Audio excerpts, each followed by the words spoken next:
so long thinking I had to fight this by myself. But I can stand here today because y'all stood with me. Because you stood with me. We got you. Always. That's right, man. I ain't alone anymore. No, you're not.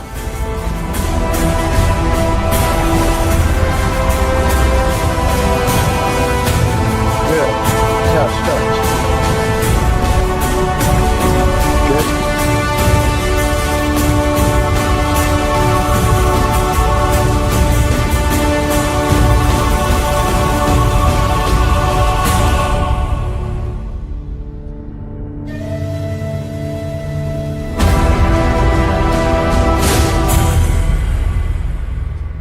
Hello. Good evening, family. Welcome to another episode of the Hearts of Men podcast. I am your host this evening, the son of Timothy, also known as the Available Man, and I am joined here with our coach, our big brother, Dr. Dwayne Dwyer, certified speaker and mindset coach. Oh, you got more in there. What? It's fine. Just kidding. I was looking. I was like, "Oh, there's more in there. Something else in there." Huh? I just went with what I know, right? My bad. Yeah. Man, but how you doing this evening, bro? Hey, man, I'm good. As always, it's an honor to be here every Friday night to share in conversation with you, anybody who shows up, actually. And as always, we enjoy having conversation with the live chat and social media, man. So it's good. It's Friday. I have no complaints. How about you? Man, I'm right there with you. I'm here with my big bro. Like you said, the livest chat in these here social media streets, right? With that said, do a quick shout out. If you see names I don't see, help me out.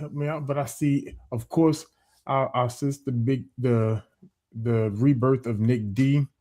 Good evening, Crystal Everett. Good evening, Robin Bowers. Oh, Bauer, my bad. I put an S on your name. Yes, it's Maya. Lisa Keys. Good evening. His divine appointment. Adrian Artist. Anyone that's out there, but you're not in the chat, go ahead, get in the chat. We're glad to have you. Glad to see you out there. If there's anyone that I missed, charge it to my head, not my heart.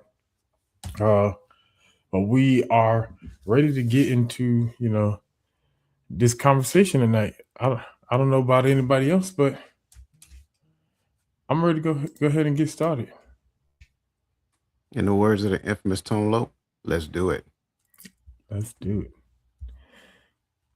All right. So listen, there comes a moment in every man's life where clarity is no longer the issue, where he knows what needs to change. He knows what God has been nudging him towards. He knows the habits that are killing his momentum. In the relationship that drains his purpose and discipline, he keeps postponing and pushing it off and kicking it down the road, right? But one thing I've learned is that clarity alone does not move a man, but decision does. Clarity is more of a mirror, right? Decision is the doorway. And too many men stand in front of the mirror, admiring a reflection of what they could be, while refusing to walk through the door that leads to who they must become. And so that's what we're going to tackle tonight: is how do we get past the mirror and actually start walking through the doors of opportunities that are there for us, but sometimes we don't do the work to get to the door, and then we don't walk through it once it's open for us. With that said, we can go ahead and pull it back. With that said, we are going to really get into this discussion about clarity. Clarity alone won't move you, right? So it is decision time.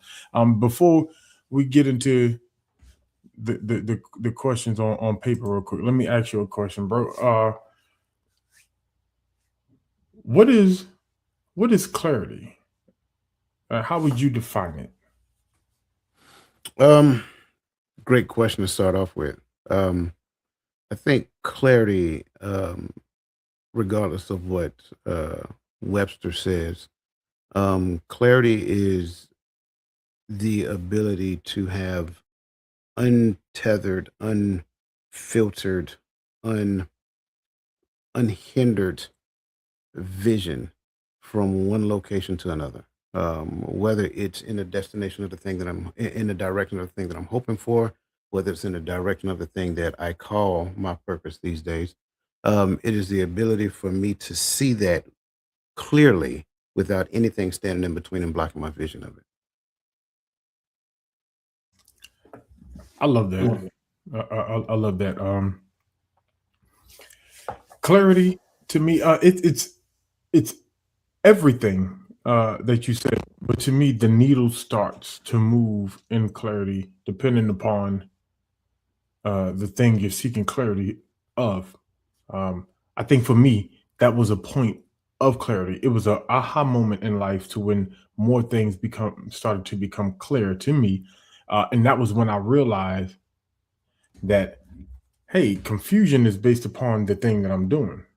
I th- there's no broad paintbrush over clarity. I, I've gained clarity of how to, let's say, talking about podcasting, of how to present better while podcasting, of how to speak more clearly. But I'm still confused over here when it comes to parenting. And so clarity is that point or that moment that allows that allows understanding to flow freely uh concerning the thing. Um and Well, then well, you, yeah, I got a question. yes, sir. I got a question because I want to make sure that as people are hearing what you say, I want to make sure it comes full circle. Mm. So you're saying that clarity is defined based upon what you're saying, it's defined based upon the thing that you're looking at. So I might be clear on what I'm supposed to be doing at work, but I may not necessarily be clear on what I'm supposed to be doing at home. Yes, sir. I'm processing because that actually makes sense. Um, but even in the analogy that I gave, I am clear that that person is confused. If they're crystal clear at work and they're vague at home, that is confusion, right? So even in it, and again, this is not me saying that you're wrong because what Mhm. you say make a lot of sense. But for me to have a good understanding of what I'm supposed to be doing at home, my job does not help that to come full circle. There may be some people at my job that can give me some great advice and things of that nature, but what is it that they're looking at in which they can give me that advice? That's why I say it. That's why I said it the way I said it. And again, I do believe what you're saying is accurate, but I also believe that within the scope of that, I think that reveals a lack of clarity sometimes as well. Because if we're telling men, and I'm just using this hypothetically, and women, this apply to you as well, so don't think we're excluding you. If we're telling men that you need to be clear on what manhood is according to how the Most High depicted, then that gives me clear instructions on how I'm supposed to behave, right? Mhm. Behave at work and behave at home. So now clarity comes from that distant aim point that I'm looking at, right? And everything under the umbrella of that clears itself up because I'm no longer confused. Just want to lay that out there. And again, I'm not saying that what you're saying is wrong. I agree with what you're saying because I do believe we feel a lot of time that I'm clear on the contents of this container, but I may not necessarily be clear on the contents of this container because it's jaded. Yes. Yep. I mean, and you hear it all too often. You ever go to a celebration or memorialize someone and you find like, man, they were a great boss, but their family suffered, you know, or vice versa. They're a great father, great mother, but at work you couldn't get nothing out of them. You know, I mean, and I'm just being Right. serious. Right. You know, and and and and it's like, man, he or she figured it out at home, but they ain't figured out up here at the workplace, and then vice versa. You're like, man, you hear the family talking. You're like, man, your mother, your father was a great person. They were a great subordinate, supervisor, whatever. but you listen to them talking, you're like, man, the children suffered at home. Mm. And I know this is a little left too, but the way you answer that question, I'm just kind of moving there a little. We're gonna get to the notes in a second. Yeah. But in defining a decision making the best way you can, why do you think some people get held up at the point of decision making in one aspect of life rather than the other? I think the easy button answer is fear. Um, I think we can take the word fear and just do like a peanut butter spread across every scenario that exists out there. Um, but I think it's more than fear, and I think it goes deeper than fear. Um, we don't necessarily need to make decisions on the things that don't necessarily require a decision maker to make decisions. Therefore, now when it's time to make a decision, how good am I at analyzing complex problem sets? How good am I with creating different courses of action, analyzing those courses of action to see whether or not those courses of action is advantageous for the whole?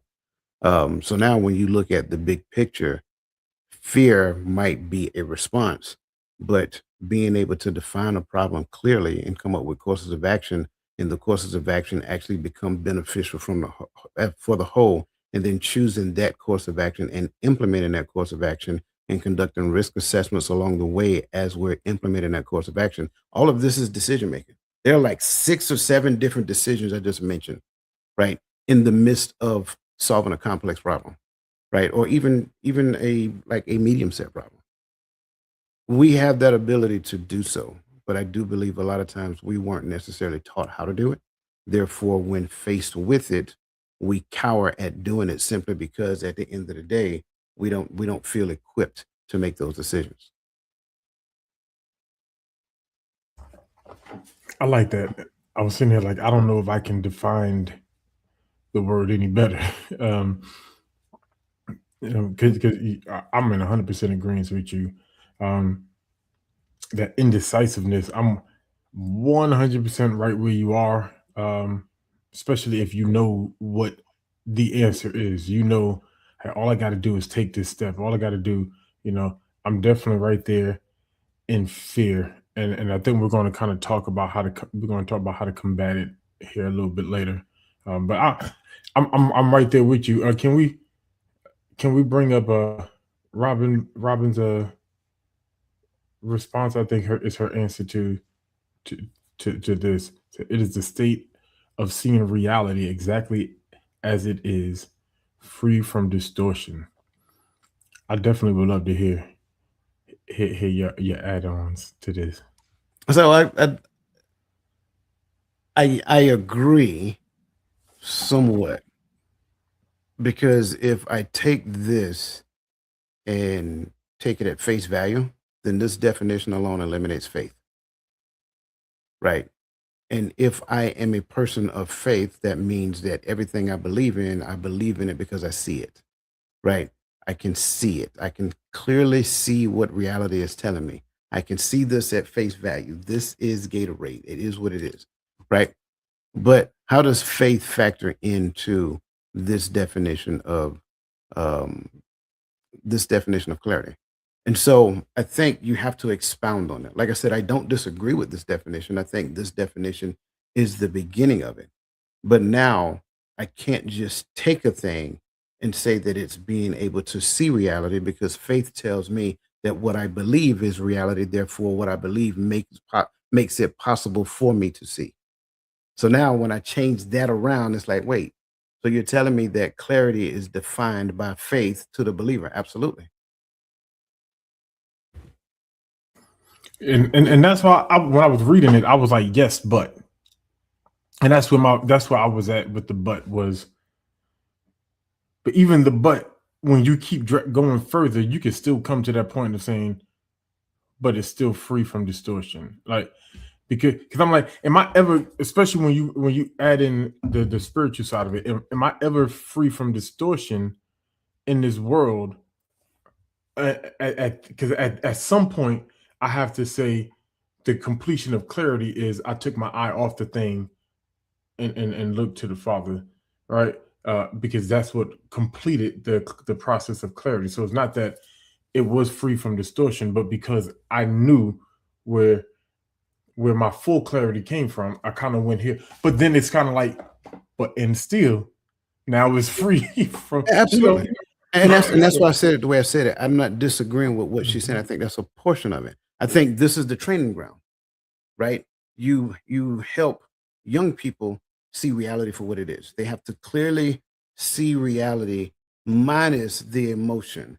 And then whatever the emotion is, that emotion needs to tell you something. And then you analyze that. And now it helps you to understand why you feel the way you feel about reality. Moving forward, now, what does that look like for the mature man? Well, the mature man does not say seeing is believing. The mature man says believing is seeing. So I am going to believe it until I see it, and I'm going to move like it's already in existence. So now that now defines faith for the mature man. man, let's get into these notes before we get there. Got to work backwards My bad. because no, it ain't on you. It's just like when I tell you I like this conversation because it's so packed. It's just the title in of itself is so compact. Breaking that down can be a discussion of itself. But the first talking point I want to talk about is clarity without commitment is just information. Um, so I'll say a man knows exactly what he needs to do most time, right? To change habits, cut distraction, pursue discipline. But clarity does not create momentum. You know, this is why many men stay almost ready for years, but never actually take the steps forward to action. So my question here, under the thought that clarity reveals the path, right? What do you believe are some factors that play a part in the reason a lot of men fall into stagnation? And I know we already talked about one of them, but if there's more to add. Well, I think I will start off by saying that my eyes aren't fixed on any one particular thing. I'm looking over here. I'm looking over here. I'm comparing myself to these people. I want to make $1 million in 5 weeks. I want to, have a great family, but I don't even have a girlfriend. Like all of these things are happening in this person's mind. So the confusion that this person is experiencing is based on their inability to focus on one thing, and that one thing becomes the governing body on the way that they behave themselves and do everything moving forward. I have to start there simply because if I don't look at it from that perspective now, what am I clear about? Am I clear about wanting to have a good job that pays me a lot of money? Am I clear about wanting to have a great family? Well, look, I'm not trying to be funny, but if you pay close attention to how the job market is, the more money you make, the more time they're going to require of you. In fact, that's why you make more money so they can require more of your time. And then you feel compelled to give them more of your time. Well, guess who suffers in the midst of that? The people that you say you know, love, and care about. Those people are going to suffer because of your absence. And it's not only your absence from a physical standpoint, but it's also your absence from a mental standpoint as well. Because when you get home, you're automatically thinking about the things you got to do tomorrow. You're going to spend a part of your evening getting ready for go to work. You're going to do all these things and preparing for the next day. So now it becomes a disjointed, relationship and different. What we like to use the term balance, and that's a whole different thing as well. So the main factor is the thing that you're paying attention to.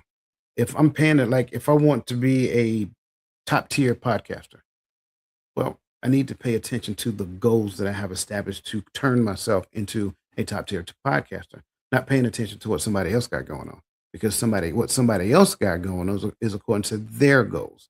So then there's the thing that you're paying attention to. I think the other part, and like you see, we talked about this previously, is the decisions that we make pertaining to the things that we're paying attention to.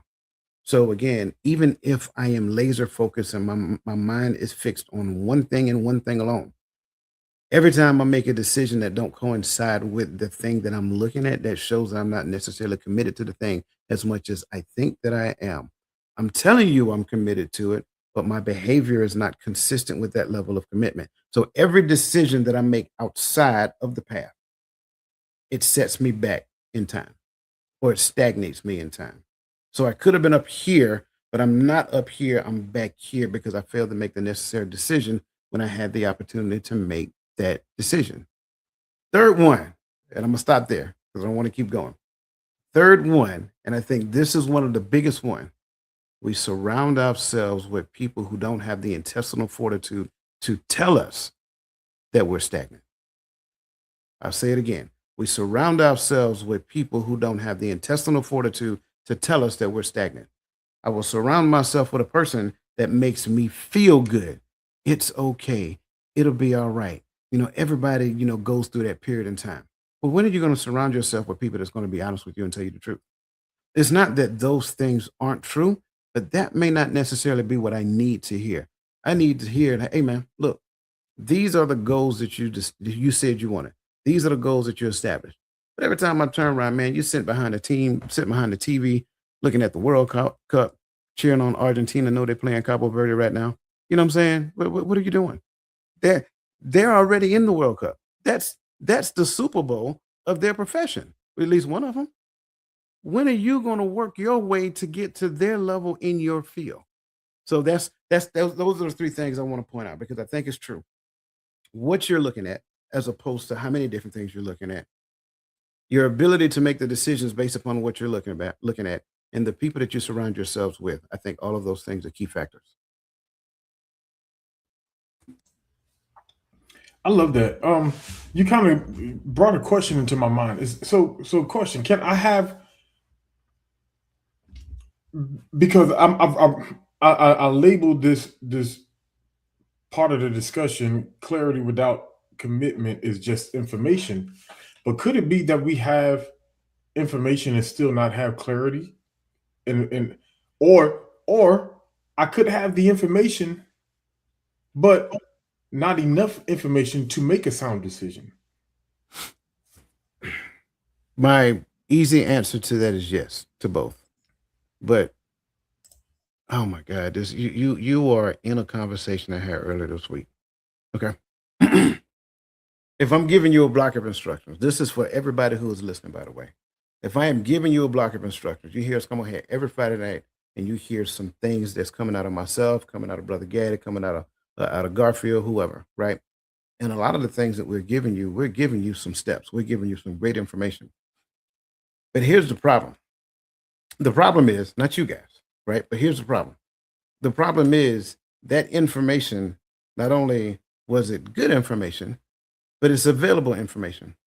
Just because you heard it this time made you aware that that information is available to you. But here's the interesting part about it. Information by itself never changed anything. I'll say that one more time. It's not by happenstance that we're living in the information age, by the way. Information by itself does not change anything. It just makes you aware that change is possible. Pay attention. You go to school, the instructor is instructing. You don't stop the instructor and say, hey, could you back up? Give me steps 2, 3, and 2 and 3 again. Because I think I missed something. No. You sit there and listen to the instructions until they're finished. Then you do a practical exercise according to those instructions. So here's the reality of the truth. You got the information. You'll get the step. But here's the reality of it. You have to become the person that makes that information work for you. Until you become, like, the Bible doesn't mix words. The Bible is full of information. But it's clear and obvious. The Bible says, be ye not. It's not talking about deeds. It's talking about you, who you are, who you become. So you have to become okay, let me say it like this. There's only one answer to every problem that everybody experienced. I know it doesn't sound good to hear it, but these are the answers that the world don't want to give you because they want to keep putting Band-Aid on a sore, right? There's only one problem that that everybody's experiencing. And that problem is that you're not the person who can actually achieve the thing that you want to achieve yet. Once you become that person, because you believe in what you're trying to do, then you will leave your current state and go to where it is that you're supposed to be in order to do it.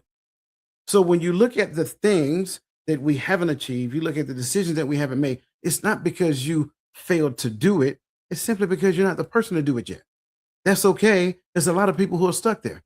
So focus on becoming that person who can do the thing, and don't always look for the step-by-step instruction to do it, because the step-by-step instruction doesn't change you. Knoweth now what thou readeth? How can I, lest someone teach me? A lot of us don't want to be taught. We just want the instructions for ourselves so we can do it. But that just gives you permission to say, not today. Come on, I get to it tomorrow. That's why that's why the law of sacrifice is so important. If you don't have no skin in the game, then you ain't gonna play in the game. Okay, I'm gonna stop right there because I went a little too far. My bad. Nah, you in there because you kind of started touching in a little bit to the leadership mindset a little bit too as well, because we've all had those leaders that had all the book smarts in the world, all the education you can get, but they couldn't lead their way out of a wet paper bag, but I think sometimes we equate information into adequacy. You might have a degree, but some people, listen, I've run into therapists, so I was like, yeah, you can't therapize me. I know that ain't a word, but I just made it up. But you can't therapize me. You ain't got no people skills. You ain't got no interpersonal skills. And depending on the type of person that you're dealing with, I need to see that I can trust you before I could talk to you. Now, that just might be son of Timothy when he goes sits down, but I don't know too many men that's just gonna open up to anybody, So you got the information, but the know-how, you getting in your own way, and so I think there's that difference, and I like how you kind of shine that light, like, but yes, that A, B, C, D, and E is a process, but sometimes it's not as simple as just figure which one out you're gonna do. There's more to the process of actually taking action. And when we don't actually get our mind into that space, I think that's where the problem comes in. Yes, I know. I'm glad you know everything. You ever know? I tell people all the time, especially dealing with customer service, I'm the guy. I call myself a little fun facts, because I got fun facts about a lot of things. I done read and seen a lot of random information about a lot of things, and it's not always random, because it comes up sometimes when I'm in discussions, and it's good to use sometimes. But all that information mean what? I learned these things about like different cultures in West Africa, and I went and studied certain tribes and stuff like that. That's cool, but I can't just pop up in Africa and pretend like I belong there because I did some research. My bad. Man, get out of here. We don't even know who you are. Go somewhere. Right. But I'm just saying. I digress. You if I stop on everything that you be saying some stuff there, man. You gave a lot of gems. But my next question in this part, under decisions activates the path, right? The question is, why is it hard for some people to take the first step in their success journey? Before I give this answer, listen, I want to thank everybody for joining us today. Make sure that you hit that like button. Make sure that you share. And again, welcome. Good to see everybody. Why is it hard for some people to take the first step in their success journey? Because they don't see what's behind door number one. I think we believe that I have to have a degree of certainty of what's going to happen. I need to know that it's going to be comfortable for me. I need to feel equipped before I do the thing in order to do the thing. Like, I like the fact that you brought up, the fact that, people out here got degrees and they're doing certain things and so forth and so on. But make no mistake about it, he's right. It's a lot of therapists out there that need therapy. They're doing a job. They're not the person that actually, they're the only thing they're doing is asking scripted questions that they already have. They're not in it to bridge the gap for the individual so that the individual can come up with their own solution. That's really what it should be. They're just going line by line, step by step. It's just like calling and you get a calling your cable service or your cell phone service. You ain't talking to them. You're talking to some people that they hired that's over there in the Philippines or something that nature answering the phone. Not a bad system, but you're not getting, the true authentic nature from the person who knows it. They're reading the script. The exact same thing. We want that level of comfort. I want to know that if I do this, then this is what I'm guaranteed to get. No. Here's the issue. You know what you're guaranteed to get? You're guaranteed to get the results of who you are. So you might as well take the first step anyway, because you're going to get those results regardless. So even if you don't take the step, you're just going to get worse results, the same results you got yesterday. So I think the first thing that I say here, the reason why it's so hard for some people to take the first step is because they need a level of comfort. They need to know, they need a guarantee. It's almost like they want you to go on the other side and like, come on, Lord, if that's you, beckon me to come on. That's what they want. They want that level of comfort to get off the couch and take one step forward in their own future. That's the funny part about it. This is your life we're talking about, by the way. Like, why do I have to convince you to take a step forward in your own life? At some point, you have to get tired of seeing the same thing over and over again. At some point, you got to say, you know what? Who's it, Mystical? I'm sick and tired of being sick and tired. At some point, you have to be that and say, you know what? I'm going to do it afraid. There's nothing wrong with being afraid. It's only wrong when afraid makes you stay and do absolutely nothing. It makes you stay where you are. You are so fearful that you have gotten to the point to where you don't want to do anything different because you're comfortable in the comfort that you created for yourself, but yet you still complain about it. The coach is coming with them haymakers tonight. I'm with you on this one. Let's before I give my response, let's jump into this chat. They are on it. Let's see. What do we have? Yes, let's start with Atlas Keys to Keys Realty. She says no, and this was her response to one of the questions, I believe. She said, no understanding, lack of vision, therefore one can't see their way forward. Lack of comprehension and identity could be factors. And then I think she gave something else to finish it, I thought. Excuse me. But this was I believe in her response to the question. I asked, like, what are some factors that keep people from making decisions as we push forward. What say you, Doc? Oh, I don't disagree with anything she's saying there. I think all of those are factors in there as well. Absolutely. Adrian Thomas said the process changes you. It's a reason why folks who are successful say trust the process. Absolutely. I really like that one. Folks want reassurance and a guarantee that step will lead to something greater, but there are no guarantees that you will be successful. That is something I think when we hear people say don't be afraid of failure, I think that's something that I think we miss. And not only that there's no guarantees, but there's lesson learned in those failures. Especially if you just started. We always want to be successful so fast. We want to learn everything tomorrow. I think this is even it even happens on social media. That's why some of these, DIY pages are so popular because everybody wants to learn the quick way, real quick.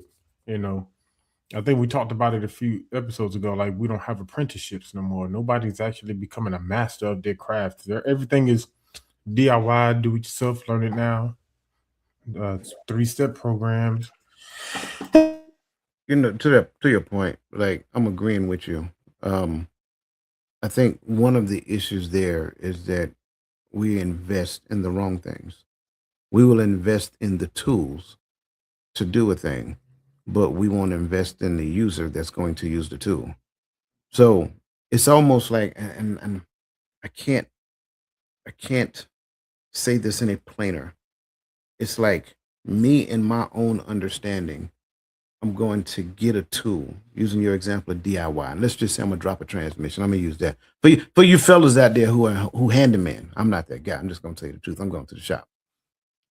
I go get the tools that I need to drop the transmission. But there are certain ways that I have to position myself in certain areas that I need to be in to get to certain bolts in a particular way that actually makes it easier for me to drop it. Now, I don't even know if that's accurate, but I'm just saying. But I do know that that part is true.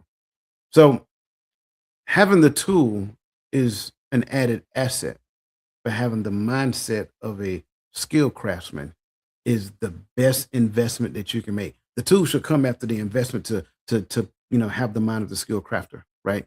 So now it kind of gives credence to the fact that the best investment that you'll ever make is the investment in yourself. Why? Because now you have the mindset before you get the tool set. If you get the mindset prior to getting the tool set, then there's no wasted time when it comes down to using the tool. If I don't get the mindset, but I get the tool set, I am just going to keep using the tool and messing it up. And then I'm gonna have to call somebody and say, hey, Gaddy, can you come over here, man? I dropped this transmission. It's on my leg, man. Hurry up and get here, bro. You know what I'm saying? Stuff like that. So it's like, but if I had the mindset first before getting the tool set, now it's like mindset, activate, tool set, let's get to work. And we jobbing. We getting after it. I think the same thing applies in every aspect of life. It's not just, the transmission analogy. It's everything. It's the relationship analogy. It's the workspace analogy. It is, the financial, like it's across the board. What we want is people who give those false guarantees. Hey, sign up with me. You'll be making $10,000 next week. No, you won't. No, you won't. No, you won't. If you fell victim to that, that's okay. We love you still. But you won't. You wanna know why? Because you're still the same person.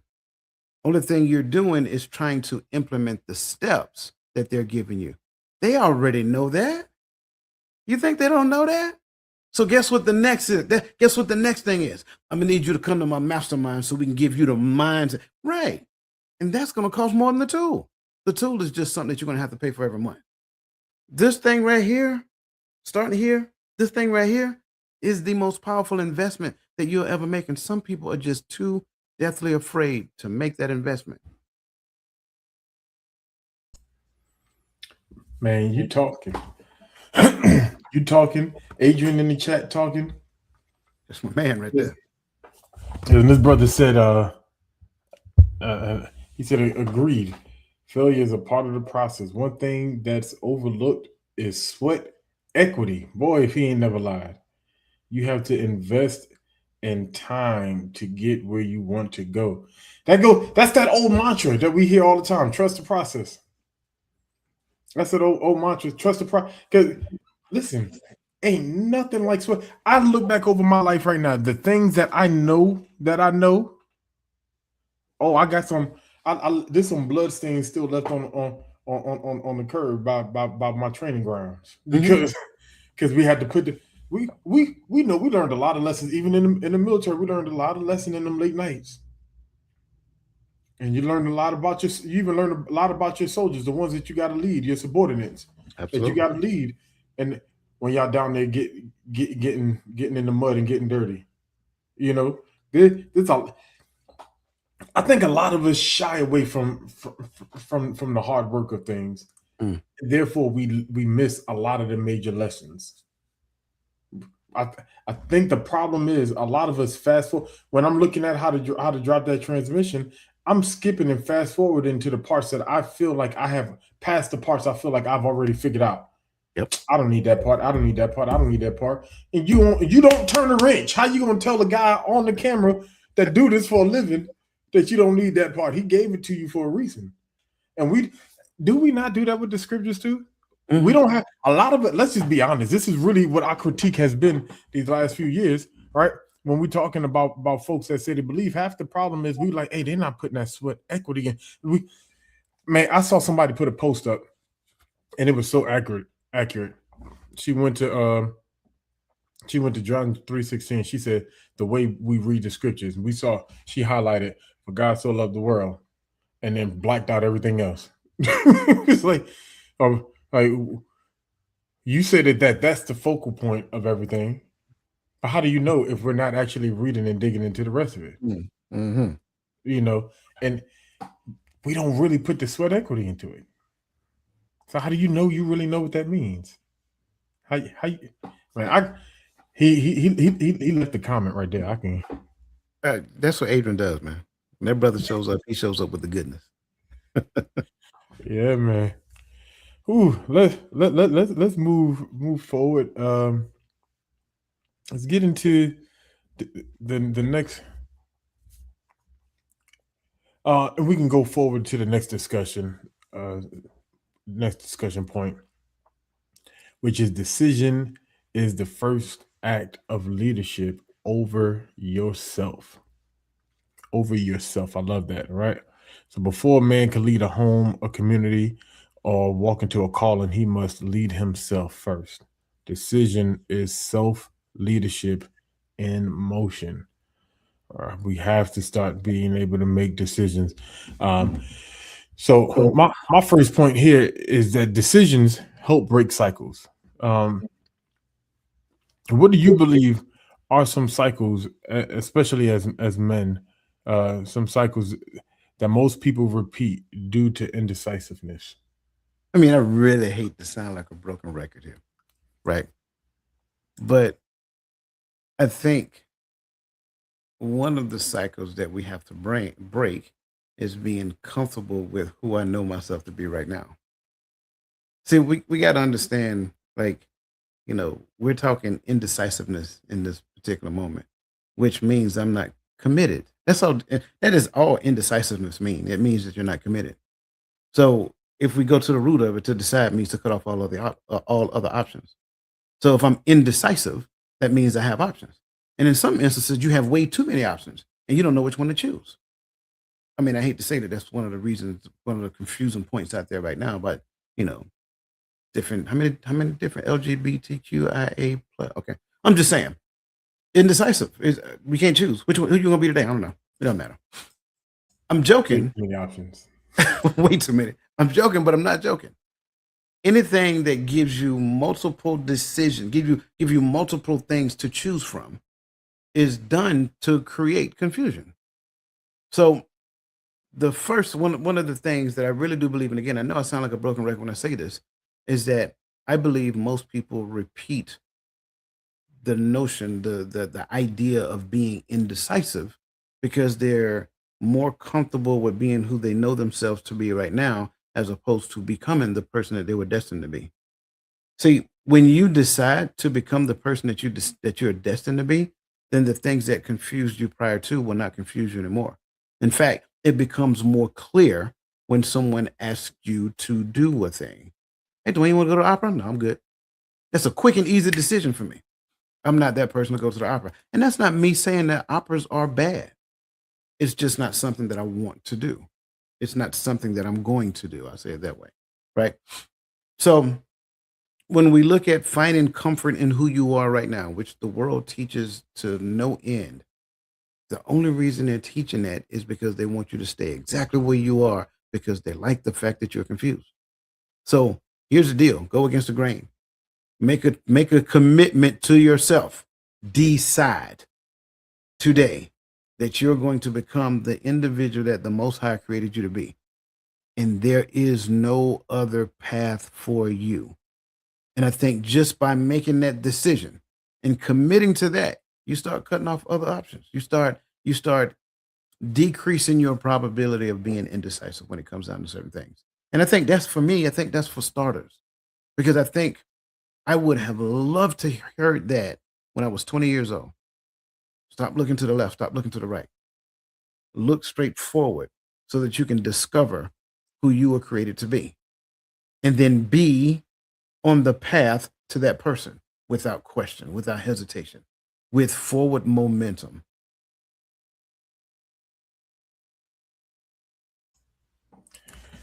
Man, you let it almost ain't nothing left in that sponge to squeeze out, you know. Now, because you're making a real point. I think when I think of indecisiveness, right? When we think of cycles, I start thinking about those people who suffer from the same symptoms in relationships after relationships, right? Here's the thing: if you keep running into manipulative men or women, manipulators know who they can manipulate. Maybe there's a reason why you a target. When you say I attract manipulative people, maybe you're a target for manipulative people because one of the things they thrive on is the fact that you have indecisive behavior.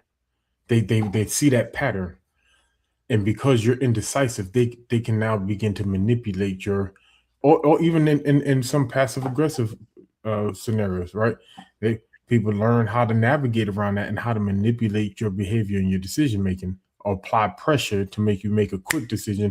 Like this is how a lot of us get duped when you are indecisive or uncommitted, right? Because I do agree there. I do also see where you can be indecisive and not, maybe I wouldn't label it as not committed, but it's still that. But I think that's where a lot of those cycles begin, is specifically because of this right here. And so you become easily influenced to do nothing, or when you get that what we call it now, when we get too many options, overstimulated, right? It just means there's too many options and I don't know what to do, so I can't make a decision. I need everybody to shut up. That's what I hear when I hear a lot of people use that term, but that's just me, right? But maybe it's not the overstimulated. Maybe it's the fact that you can't make a decision. And so I always ask that question when I get into a place of where I'm indecisive. My question to myself is, what do I stand on when it comes to this thing? Because maybe the problem is I don't stand on nothing, and so therefore it's shaky ground. The wind is blowing and I'm shaking and I can't make a decision. Maybe the problem. I always believe the problem starts in the mirror, but maybe the problem is me. Well, being indecisive by itself is a decision, right? And I'm saying it this way because let's be honest. If I can't decide, use old trusty Gatorade bottle. If I can't decide whether I'm going to buy the Gatorade bottle, I just made a decision not to make it. I literally just made a decision not to buy it. So, although indecisiveness means that I'm not committed to one thing or the other, therefore making a decision is harder for me. And so, if I hide behind the fact that making a decision is harder to me because I don't have a level of commitment in a direction of the way I should be going, train them up in the way that they should go. I haven't made a decision in the way that I should be going. Therefore, now when certain things come up, I can't make a decision. I'm indecisive. But that means I'm not committed to a path. And because I'm not committed to a path, now it's like, I don't know. I don't know. Let me see. Let me pray on it. You want to pray on buying a bottle of Gatorade? Right then. Yeah, you're right. You're right. You know what I'm saying? It's like, but that's what we do. Come on, man. You laugh, you know it's true. That's what we do. Let me pray on it. Let you pray about a bottle of Gatorade. Oh, let me, I don't know about this growth thing. Let me pray on that. I don't need to pray on it when it gives me instructions to do it. Like it doesn't. Listen, I get it. I understand. Like I love the analogy about what you just mentioned about manipulators, right? Because we live in a world to where the victim is celebrated. Now, I want to make sure that I'm clear what I'm saying is there are certain people who have been victimized. I get it.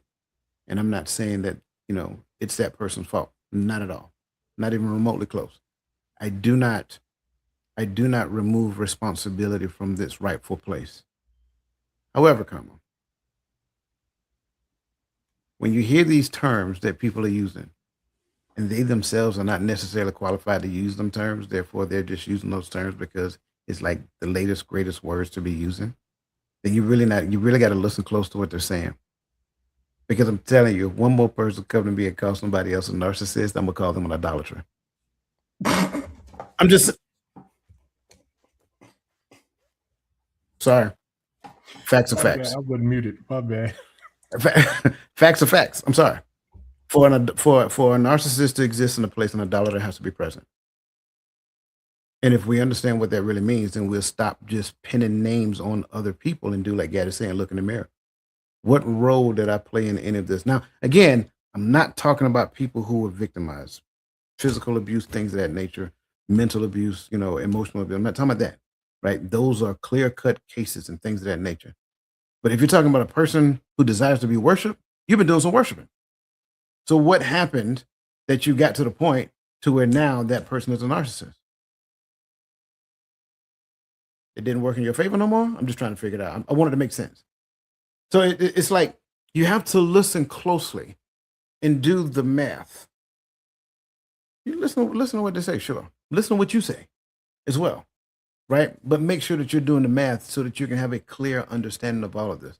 Because like when it comes down to it, if we do not, then the same thing that I'm doing against somebody else becomes another excuse that I use when I go to a different arena. So over here, this person's a narcissist. Over here, the man is trying to hold me down. Over here, oh, well, they just, I was overqualified for the job. Really? Seriously? That's what you're going to go with? You're going to go with you was overqualified? Okay, cool. I got that. But if you was overqualified, why'd you apply for the job?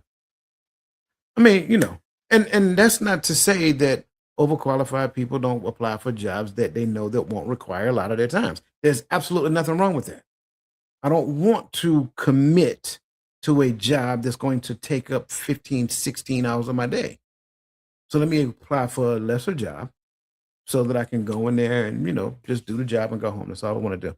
There are some people in locations, in job locations, that they're there to do a job. They don't want to climb the corporate ladder. I'm here just to do what I need to do and go home. Perfect.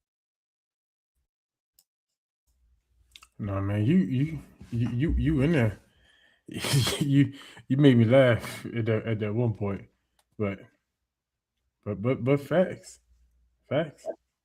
Yeah, I think, man. Now you that's a whole nother rabbit hole. I was about to go down there. You didn't take it there. You just left the door open to that hole, and I almost took the bait. Almost deep dove. But somebody gonna put in the comment section after the show's over there. That's a lie. That's a lie. I get it. I understand how you feel. I mean, listen. There's only two reasons since we there. I'm not gonna jump down that rabbit hole. I'm just gonna put my feet in there a little bit and pretend like I'm gonna go down.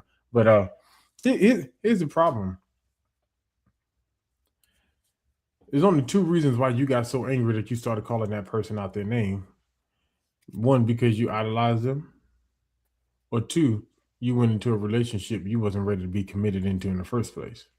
And so now you're mad because that other person is forcing you to be accountable in a relationship you never did. Because that same action that you're talking about, I think a lot of people go into relationships that they know they thought they were overqualified for. And I say thought because either you didn't listen to the expectations of the other person, or not even expectations. You didn't listen in the getting to know each other stage because you thought this was going to be an effortless relationship. I was going to get what I wanted, and I was going to be required to give anything back. Not so, But that's a whole nother. I wasn't going to go deep down that hole. But that's a whole nother direction. Let's say that for Sunday. Right. Man. because we still got some good stuff. Let's go and we get into into these highlights. Can we get the second highlight? His divines. She's the cycle of repeating the same mistake because it's familiar and comfortable. Mm, mm, mm, Same thing I said when I read it. Yeah. And here's the thing: this doesn't even need commentary. It's just plain and simple. But it becomes habitual. Right.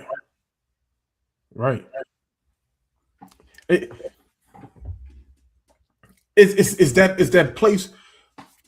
And here's why I like this one so much, because I'm trying to figure out what is that wall that most of us keep hitting that goes, because when you're gaining the information, that is a part of the process, right?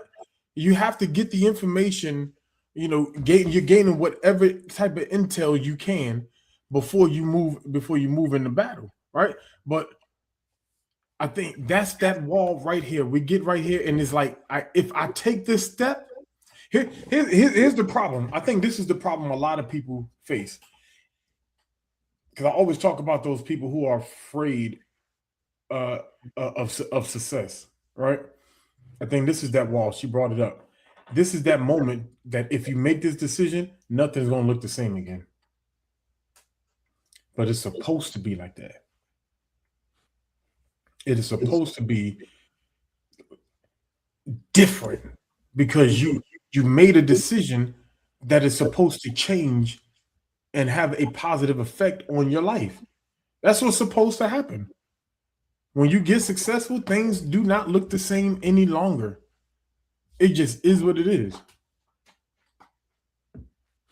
No. You get. Because I wonder, and I know we talk about, fear of failure versus fear of success, right? I wonder, is those terms accurate depiction of it, right?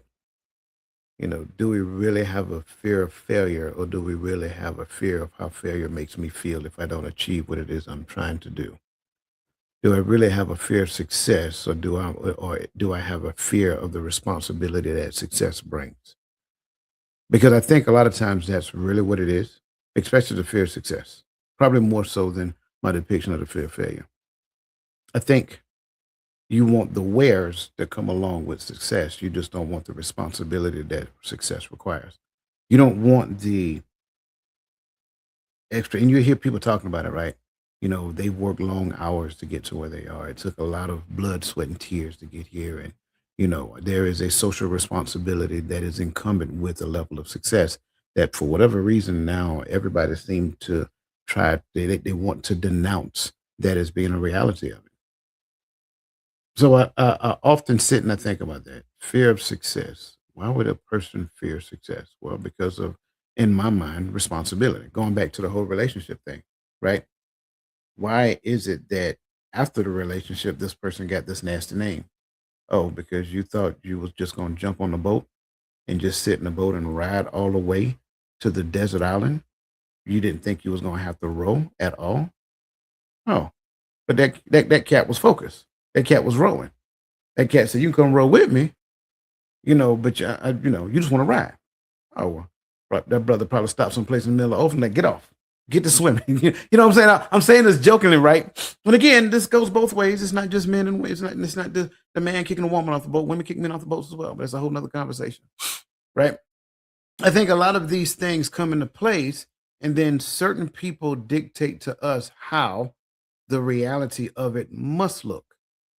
Therefore, when it doesn't work out the way I thought it was supposed to look out, then I get to create the narrative, and that narrative is consistent with the narrative that already exists.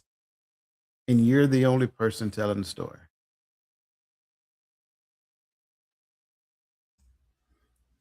That's good. That's good. We'll grab one more and we're gonna move on. Let's grab Adrian Thomas's last one in the highlighted. Yeah. indecision is the greatest cause of failure and stagnation than making the wrong decision. That's the whole point right there, this whole segment. That's the whole point right there. The fact that you make no decision, we think is saving us. It ain't saving you. It's, in fact, it's the reason why you feel like you're in. That's the cycle itself. Indecision is the cycle. The reason why you feel like there's no way out, you can't dig yourself out of this mud, is because you keep getting to places where you have to make a decision and you don't. And you thinking that you're staying stuck. You're not staying stuck, you're getting more stuck. And this is why it's harder to dig yourself out the next go round, because you made no decision. That makes it worse. Now you can't find the people to help you get to that point that you were before last time, because they got tired of doing all that work for you to do nothing with it. They got tired of helping you. You know that guy. And see, and I skipped that question in the first segment. But you know that guy that tried to start 13 different companies, and what we say about him, man, he's ambitious. One day he gonna make it.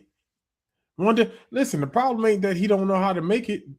The reason why he keep trying things because he keeps finding the blueprint to stuff, but he never makes a decision to actually pull a trigger so we can start moving forward.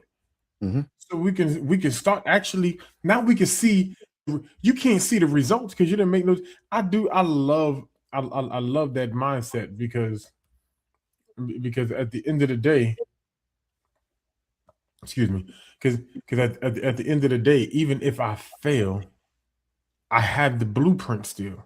Matter of fact, now I have furthermore of the blueprint because I did my lessons learned. I did my AAR. I see. I can tell when the wheels are spinning. Just a little bit. I think to your point, so I'm agreeing with that. You'll hear people that start some things and they'll do a number of different things. And their response is, well, that didn't work for me. And, you've heard them. I'm sure everybody's heard them. Everybody's heard somebody say that. That didn't work for me. Did you try the Dick Gregory diet? That didn't work for me. But I don't necessarily believe that is an accurate statement. I don't think that it didn't work for them. I think they didn't work for it. I think starting these different things is not a problem. It shouldn't be a problem. But the question is, what did you learn about yourself in the starting and relinquishing of the thing? Did you learn something different about yourself? How did that thing that you learned about yourself carry you over into the next thing? And did you apply those lessons learned at that next level? Or were you the exact same person in all 12 of those different companies that you, oh, no wonder they all failed. I get it. It makes sense now. Yeah. If you tell me you ain't learned nothing, you just walked away from it because it wasn't a good fit for you, okay, sure. So I think that's the thing, right? First and foremost, were you teachable, coachable, and trainable? Because I think that's one of the biggest issues. We see it in the Bible. What is the thing you do? It is not wise. I will give you counsel, right? We see it all the time. People do things and they think they got all the answers. Let me tell you something. If I start talking to somebody and they tell me after something I say, I know, you got about 2 more times. I'm going to give, the first one is grace. The second one is measured grace. The third one is I'm done. There's no need for me to tell you anything if your response is, I know.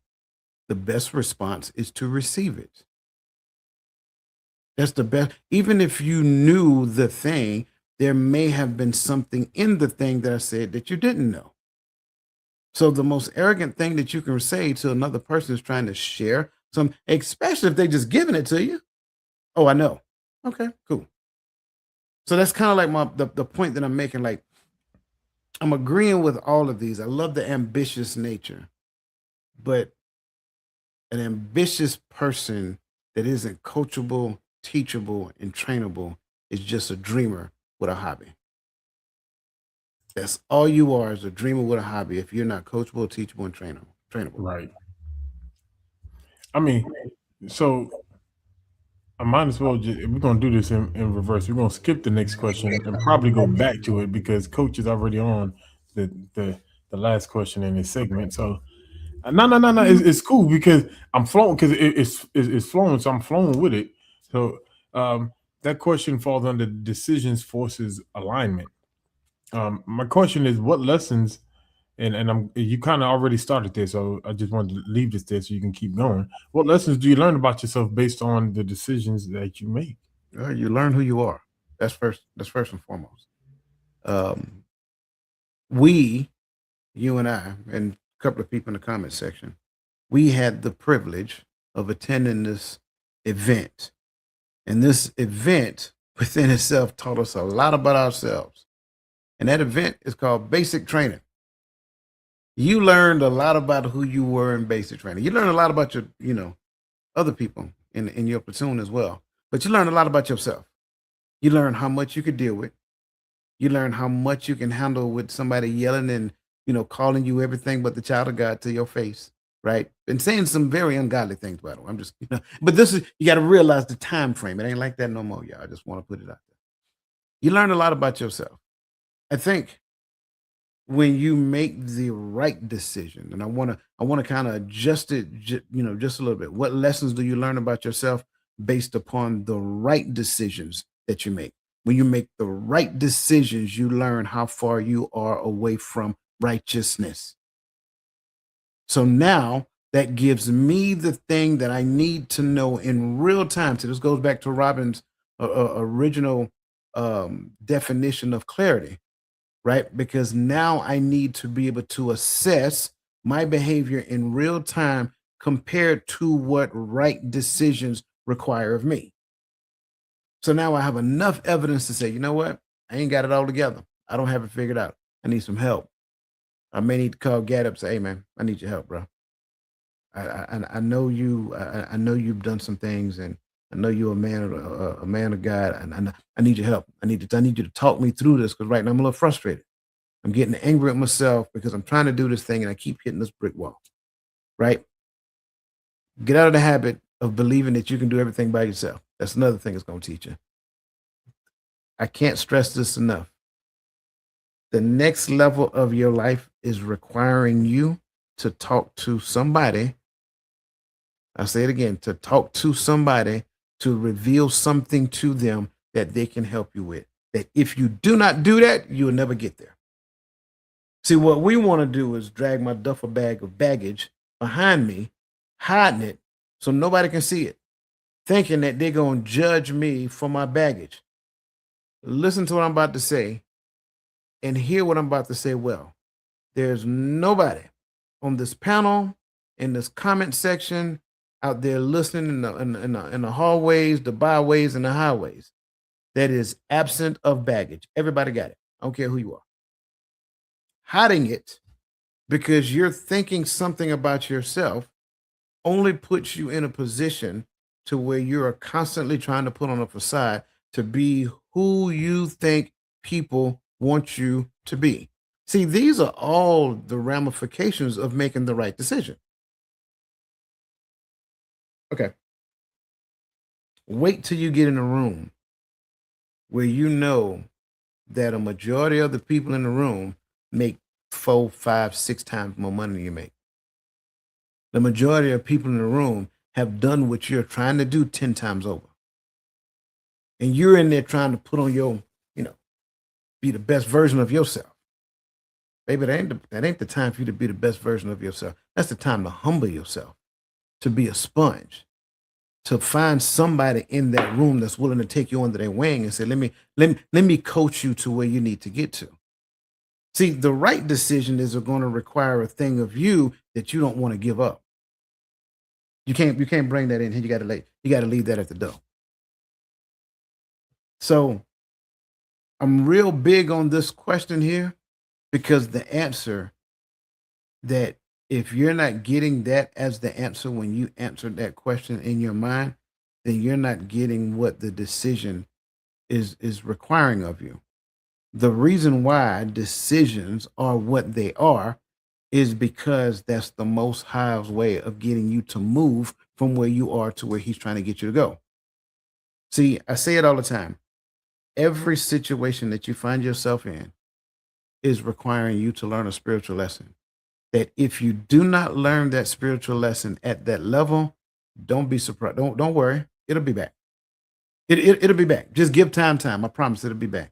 It may look different, but it's the exact same lesson because you have to get the lesson so that you can move forward. If not, then you're just going to find complacency where you are because that lesson ain't going nowhere. Ooh, you right there. You right there. So, and I promise you, it just worked out the way for me to just flip these questions around because the way you're answering them is falling in line. And while the preach is hot, while you preaching, I'm gonna keep firing.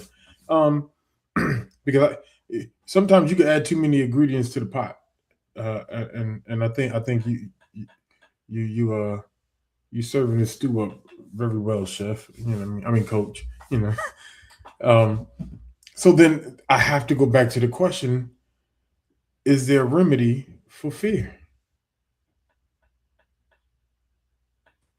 I mean, if you want me to give you the Bible answer, yes, there is. Love. I mean, it's a Bible answer.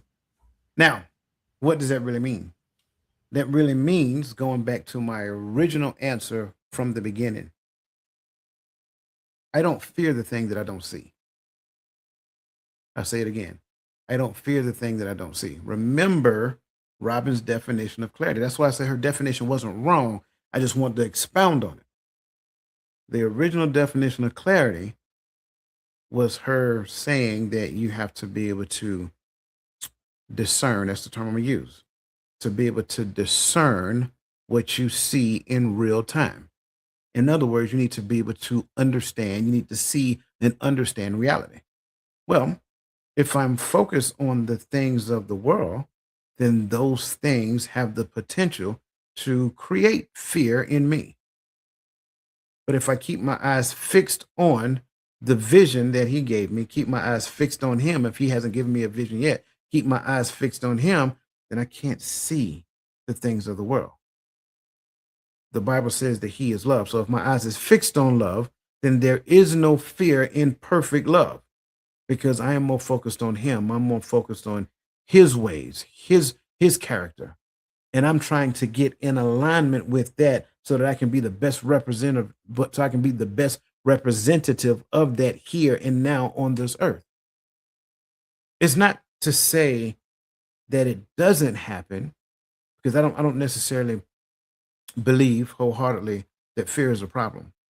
I think the problem becomes when fear sets in and you do nothing with it. The difference between fear and the spirit of fear is that when I fabricate it in my mind before I even see a thing, right? Or I see the thing and therefore the thing that I see creates fear. Two different things. If I create it in my mind, it's the spirit. And if I see it and now I'm concluding based upon what it can do, because I know what it can do, that's different. That's fear. Fear isn't the problem. It is the paralysis that fear creates. So I can still feel a particular type of way, but if I keep my mind and my eyes fixed on him and keep moving in the direction I'm supposed to go, then that by itself would be the remedy that I need in that time. Oh yeah, by the way, it builds confidence and it also strengthens my understanding of faith. So when I look at this notion of fear, looking for the remedy is to stop listening and looking at those things that are purposely there to incite fear.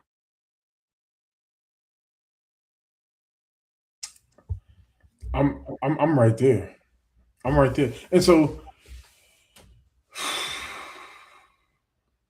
an exact remedy for fear outside of love, I think to me, the remedy of fear is action. I remember boxing.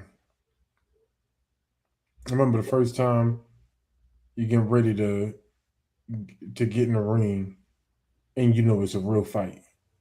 And the person across from you, sizing them up. I don't care how big they are, they look big when they're in that ring. You know what I mean? Especially when y'all start stepping towards each other. They get real big real quick. All right. The nerves calm down every time when the first punch is thrown. regardless of who throws it. Right? They threw it. I feel like now I can start to estimate their power. They're not going to hurt me.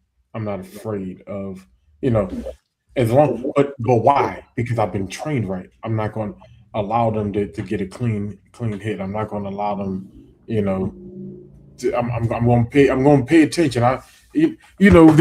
There's a lot of things that entails into knowing that you can have a good fight, into gaining confidence, but it's always that nerves.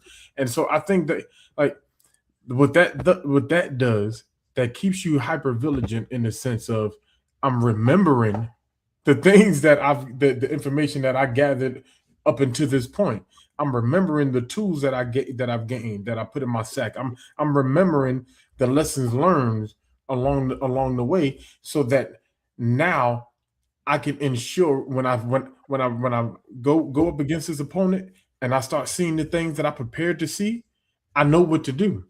See, but I think I don't think half the problem is just take that first step, make the decision, step out there. We fall into You're going to continue to fall into that cycle over and over and over again until you get in the ring and you throw that first punch, and you understand the power that you're dealing with. You understanding the blows that you're going. Okay, I can take these blows. They're not that hard. They're life changing, but they're not life ending. I'm gonna keep on walking. I'm gonna keep on trucking. I can get back up and fight for another day. You know.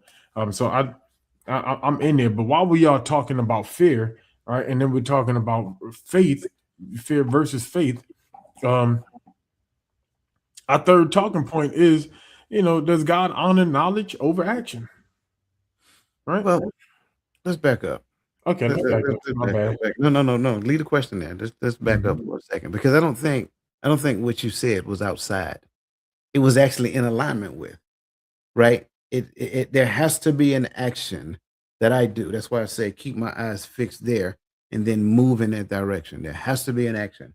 That's kind of like what faith is. Now, faith is the substance of things hoped for, the evidence of things not seen. So the evidence of things not seen requires the activity that I need to do until the thing shows up. But even in the midst of me not seeing the thing, I am doing the thing, believing that it's coming to pass anyway. So, does God honor knowledge? Yes.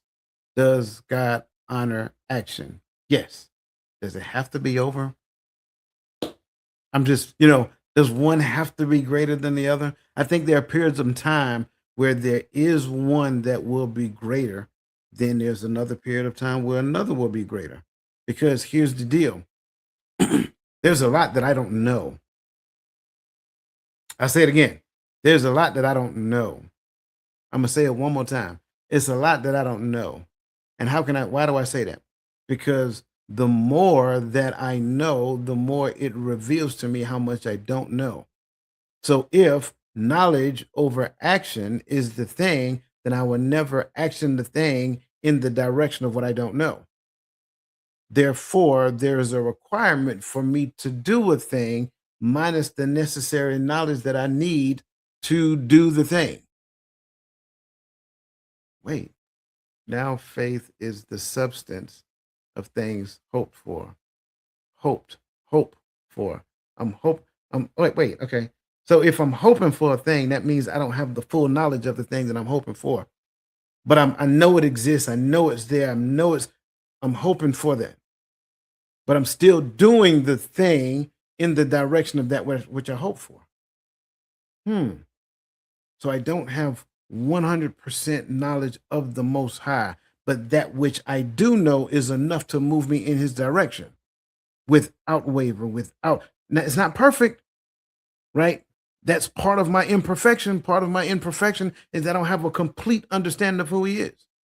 Because if I had a complete understanding of who He is, I would have a better understanding of who I am. So part of my ignorance of my identity is my ignorance of His. Okay. I'm just saying. So the less of Him I know, the less of me I know, and the gap in between what I don't know creates the indecisiveness that exists. So does He honor knowledge? Yes. Does He honor action? Yes. Does he honor one over the other? I would say yes and yes. I think he honors knowledge over action when action isn't feasible to be done based upon that in which you have knowledge of. I have knowledge of the Son, but my actions will never equate to the efficiency of his actions. So the comparison between the actions of the Son and there is no comparison. That's why we're not compared. That's why the Bible said I must be in him, because his actions now overshadows my act. Okay. So my knowledge of him is adequate enough for the inadequacies of me to be overshadowed by him. Okay. Are there times where action over knowledge? Yes, because I don't need to know everything to do anything. I just need to do it and trust and believe that I will have a better understanding en route. And this is why you hear the Bible says, now I know, which means he didn't know prior to, but now he is confident in that he knows. I love it. I love it. It's actually the point to me of this segment starting off with this question for that reason, because there's a time to gain knowledge. Scripture is very clear about knowledge. There is a time to gain. Ecclesiastes tells us there's a time and a season for everything. For everything, there's a season. And to everything a time, right? So, learning and gaining knowledge, there's a time. But what do we do with that knowledge? Even if that action is that we take that knowledge and we teach it to people who are going to actually put it into action, that's still an action. I don't look at it as he honors one over the other. It's one of those things that they have to marry. And so with that, I feel the same way when we talk about fear and faith, and then we talk about faith and then works, right? Because that's really what we talk about when we say in actions, right? Okay. So my question is, how did, looking at Abraham, and I'm just going through some examples, just pulling them out, since we're talking to the preacher man tonight, if y'all heard it already, I feel like he's supposed to have one of them towels over there wiping his mouth as he speaks. But how did Abraham partner faith and works together when we start looking at, and it's for those in the comments, he already ready to answer if y'all can't tell. But think about Abraham, leave your father's house, pack up and move.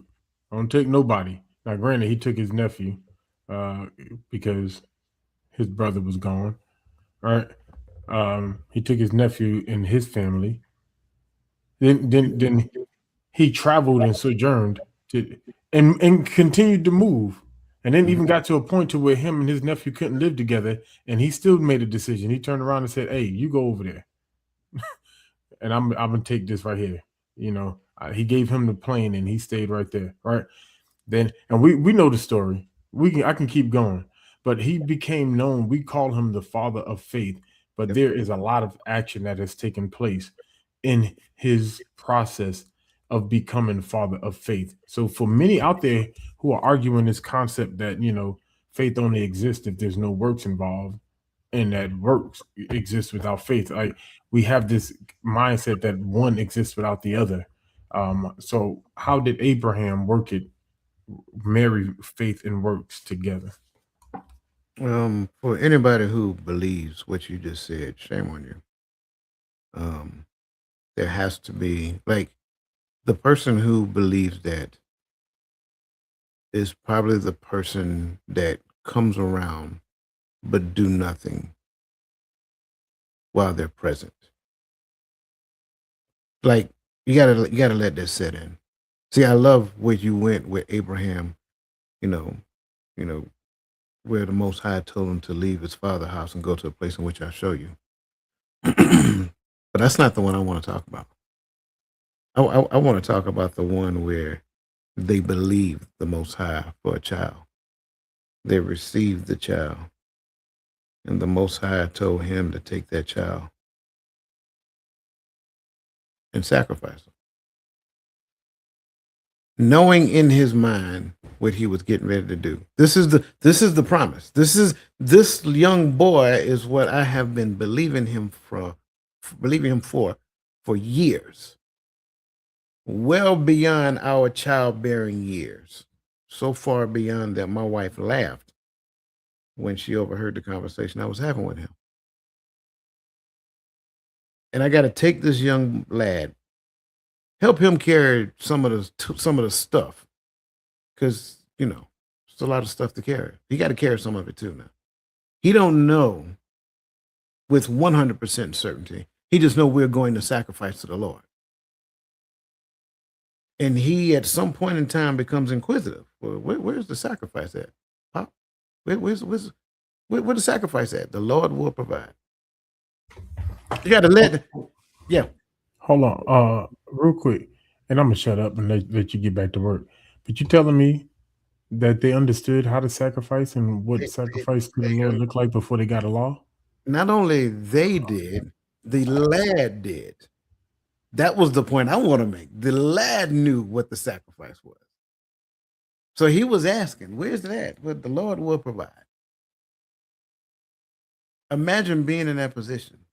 Imagine that's you and your one and only child, the child that you've been trying to have for years and years and years. And finally, the breakthrough happens. And then the Most High says, you know what? I need for you to sacrifice that little booger. So now you're being obedient and you're en route to do the thing. You can imagine all of the thoughts that are going through his head at any given point. Look, if you're a parent of any sort, man, woman, it doesn't really matter. Just imagine you're not having the most wholesome thoughts in this trek. You're trying to manage those thoughts. You're trying to push out bad thoughts. I can't believe he want me to offer up my own child. No. I trust in him. He will provide. And then at some point in time, he goes as far as binding the child up after building the altar, by the way, putting him on it. And then he gets ready to strike the child. And then the angel say, hey, don't do it. Don't you put a hand on that child. Look over there.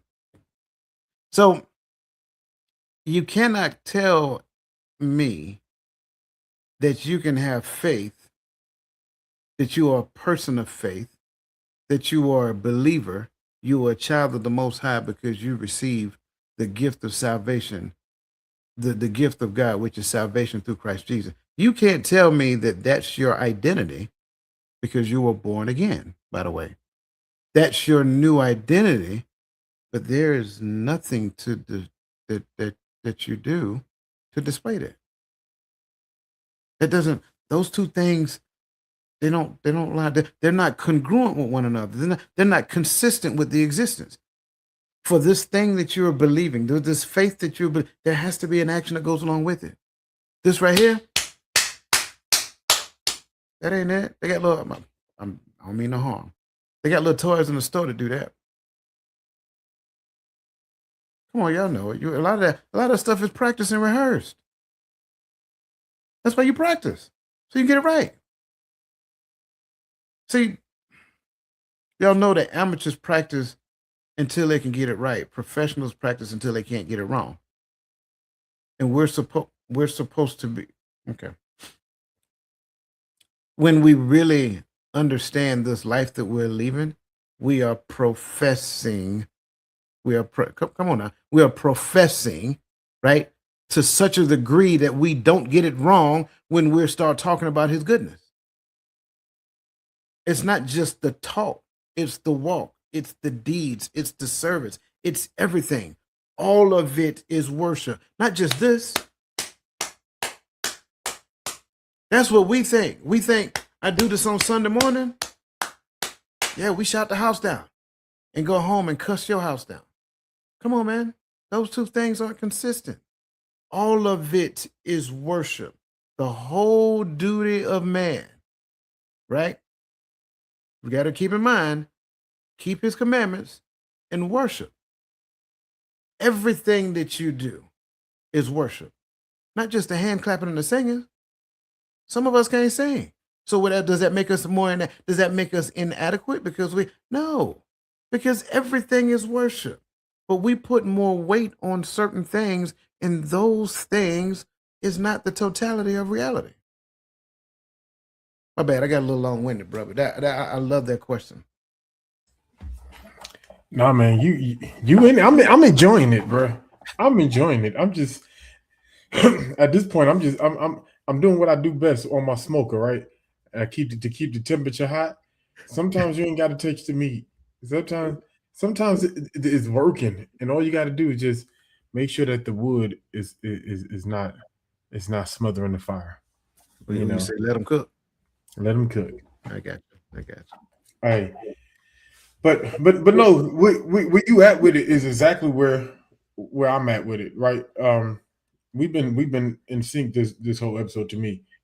On this topic right here, when we start looking at faith and fear, he the only thing that I could really add on top of what you said was here's the core thing that Abraham showed you, right? Because if I read Paul talks in Galatians, he talks about it starts to sound like he's telling the people that Abraham operated in faith, therefore no works is needed, because he says, as our father Abraham, his faith was accounted for righteousness. But then when we get over here to John starts talking about, didn't he show us his faith by his words, right? And so now, James, my bad. Yes, I was getting into. I know what you meant. I got you. And trust me, he done said it several times, so that's how I know. Right. But James definitely shows us that other side. So now someone started asking me, well, which one is wrong? Well, neither one is wrong. The person that is wrong is the one who thought that it was one-sided. Bingo. The one who thought that I can faith without works. And the one who thought that I could works without faith. No, if you're doing works without faith, you lifting yourself up. That you're idolatry, right? Because now what you're doing, you're trying to be seen. We know those people. I don't need to call out no names. How dare I get on here and call out another man's name and start screaming Joel Osteen or Creflo? Anyway, oh my. But I mean, anyway, I digress. But here's the thing, and okay, and I know I apologize, y'all. I know what time it is, but here's the thing: if you don't know that our background is being in the military, then you may hear some of the things that we say like, "Mo, they're so rough. They're just, rah in your face." Well, if you don't know who the apostle was called to, then you don't understand what he was fighting.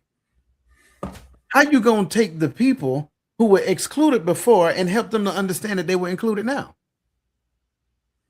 So when you read it and you're looking at it through that lens, it's like, oh, these people who were the outcasts, I'm just gonna call them barbarians for the sake of conversation, who were the barbarians who was in the wilderness all before. He is teaching them to have the belief system to be in the fold now. To where you see it from somebody else, you're like, hold on, wait a minute now. I know y'all seen that and y'all believe that that's what he is saying. That's not what he is saying. Hey brother, I just thought about this in my head just now. I'm gonna go to James, right? And on Blue Letter Bible, and I'm gonna read James. You started one and one. I knew you were gonna go to 1 and 1. Go ahead. I love it. Just to prove your point. I'm glad you're right, though. You're right. Absolutely. James, a servant of God and of the Lord Jesus Christ, to the 12 tribes which are scattered abroad. He's talking to those who were given the law. He's talking to those who understand. Now, understand, Paul is talking as well. In Galatians, he says, I'm speaking to those who are knowledgeable of the law. So he's not talking to people who don't know either. Right. But like you said, the fight is different. I love when Paul, he's talking to the Colossians, I believe it's Colossians 2. I could be wrong, but I believe it's Colossians 2. And he tells them, he said, listen, and to me, this is the most not misquoted, but misinterpreted scripture. He says, let no man despise you for your Sabbath, your new moon, or for your holy days. And so often people use that in an argument to me because I don't keep the feast days, the Christmas and Easter and all that. I don't keep those days, But that's a whole nother conversation outside of this, right? But what Paul is telling these people, like to your point, like, hey, I know that this is where you saw yourself, but even when we're talking to the times he's speaking to the Israelites scattered abroad, he's understanding that they were called Gentiles as well, because they did not live in the land, and they lived amongst the pagans. They lived amongst the Gentiles, so they were called that as well. Digressing, as you come into the fold, Paul is saying, hey, listen, I know that you're not looked at as a part of these people, but don't let no one despise you from keeping the Sabbath, from keeping the new moon, from keeping the feast days, right? These are 3 things that the Israelites kept, that those who were not in Israel, in the land, a lot of them were persecuted, a lot of them were despised, a lot of them weren't allowed, not even by the Jews that were in Jerusalem. They didn't even allow them to keep these feast days in peace because you're a heathen, you're this. And so I'm just showing you, I'm just pulling up scripture to prove the point that was just made, because that point was a really good point. I really don't want it to. I know time getting away from it. My bad. Go ahead, bro. No, you're good. You're good. I mean, it's just one of those things. Like, if we don't, I don't want to get into the different ways to study it, but there are different ways to study it. There's some prerequisite knowledge that we need. And without that prerequisite knowledge, you tend to, in your mind, make up the stuff that you're reading and think that the stuff that you're reading is right. But you're reading it through the wrong lens. You have to know, like, the prerequisite information that's needed in order to have a better understanding, while allowing the Spirit to give you the complete understanding that He wants you to have at that time of reading. That's why you can't go into the scriptures full of yourself. You go into the scripture full of yourself, you just shut off the communication with you and the Holy Spirit. So you'll only come out of it with what you got and what you want. That's it. But I'm man, and one day we're gonna have to have a conversation from that point right there. Man, listen, I know we see the clock. We know. Thank y'all for hanging in, because y'all know me and Coach, especially when the conversation begins to turn down a direction we really love to talk about. We can have this conversation we could do a whole nother hour. But as respecters of your time, we definitely appreciate everyone for coming out. Listen, we're gonna get into this bittersweet moment, our final thoughts, and then we're gonna keep on trucking.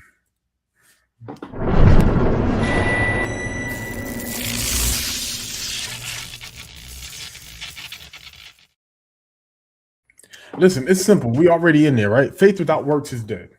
Faith without works is dead.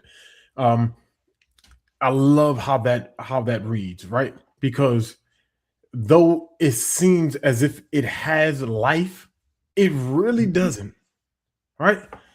When the Most High said to Adam, He says, "For the day that you eat of the fruit thereof, you shall surely die." And the enemy told his wife, he said, "Hey, listen, you won't surely die." He knows that the day that you eat thereof, your eyes shall be open, and you shall be like gods. Well, the fact that you tried to become like gods and you got in the way of God is that place of death.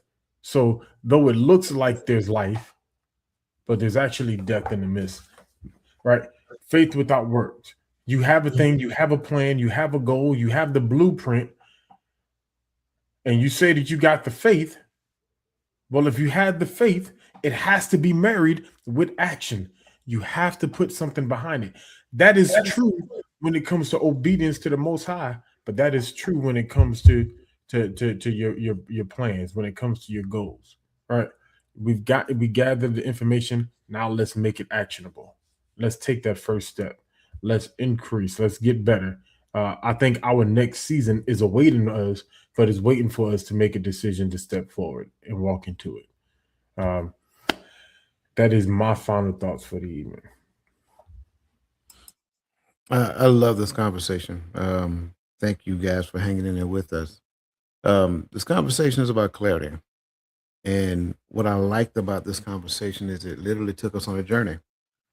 It took us on a journey of having a better understanding of what clarity is and then what it looks like in our life. And hopefully you caught where in certain areas of our life, in certain aspects of our being, we are responsible for the confusion that we exist in. Make no mistake about it. All of the instructions are there. He gave us all the blueprints. He gave us the way, his way. And we keep trying to do it our way. And unfortunately, you're not going to be blessed in your way. You have to be blessed in Yah's way. That's the only way. And so we get to the point we'll start turning, we'll take what is supposed to be righteous and make it unrighteous and think that we're different than the Old Testament Israelites. No, you're not. You're not. It's a reason why they were referred to the way that they were referred to. We have to get to the point that we fix our mind on him, be crystal clear on those things, move forward with clarity according to our understanding of his will. If you mess it up, so what? That's fine. That's a lesson for you to learn in that moment. Go get the lesson. Don't be afraid to make a mistake. Don't be afraid to do a thing you believed was right, and then you learn it's wrong at a later point in time. That's okay. Make the adjustment. It's all right. You got to realize. I know a lot of times people like to talk about sin, and I don't think we view sin as the thing. It's like having an arrow being drawn back and firing the arrow, and you're going towards the target, and you're going and you fall short. The Bible says all have fallen short of the glory of God. That's the key. But don't stop being fired in the right direction. Your parents did the initial firing, right? But who do you think is doing the firing now? So if you do it there, recognize that, yeah, I've fallen short, but you know what? Now I have more grace. And that grace is now in him. So now you should be on target. You're not going to hit the target until you go home, but you're still in pursuit of the target. So those decisions that you're making in life right now should be clear-cut, definitive, easy, without deviation or correction. Simple. Does it line up with the thing that you're called to do? Yes, decision made. If not, decision made. It's that simple. But what we don't want to do is we don't want to make a decision and it ends up being wrong. Who cares? If you believe it's right, make that decision and then learn from the mistake if it's wrong. That's okay. That's one of the reasons why next Saturday is going to happen. Because we're around here treating ministry like it's multi-level marketing. We're out here trying to recruit people to go to church. Oh, well, you got to come on, you got to come on, you got to come on. Well, let me ask you a question. How much transformation you ever seen happening in your church? Be real. Let's be honest. Like, we got to be honest with ourselves. How much transformation are we really seeing right now?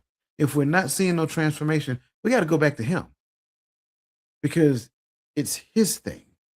You were just given the responsibility to take care of it. Just like we talked about just now with Abraham and Isaac. Abraham and Isaac. Abraham was given a responsibility to take care of Isaac, but Isaac belonged to the Lord, period, point blank. So does every last one of your children.